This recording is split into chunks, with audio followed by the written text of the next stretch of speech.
అన్నవర మహాపుణ్యక్షేత్రంలో శరన్నవరాత్రి మహోత్సవముల సందర్భంగా కలశస్థాపన చేయడం జరిగింది. ప్రతిరోజు చండీ సప్తశతీ పారాయణ, నవావరణార్చన, లింగార్చన, సూర్య నమస్కారములు, బాలా గాయత్రి జపములు, నవగ్రహ జపములు, మూల మహామంత్ర జపములు, కౌమారి, బాల, తర్వాత సుభాసిని మొదలగు పూజలు ఉదయం పూట జరుగుతూ ఉంటాయి. సాయంత్రం 4 గంటలకు లక్ష కుంకుమార్చన, నీరాజన మంత్ర పుష్పములు, ప్రసాద వితరణ జరుగుతూ ఉంటాయి. లక్ష కుంకుమార్చనతో పాటు ఇవన్నీ కూడా కార్యక్రమాలు జరుగుతాయి. ప్రతిరోజు కూడా ఇదే విధంగా 9 రోజులు కూడా జరుగుతాయి.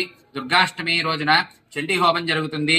విజయదశమి మహాపర్వదినం రోజున అక్టోబర్ 12వ తేదీ ఉదయం 11 గంటలకు మహాపూర్ణాహుతి నిర్వహిస్తారు. రాత్రి 7 గంటలకు గజవాహన సేవ జరిపి హైస్కూల్ ఆవరణలో శమీ పూజను నిర్వహిస్తారు.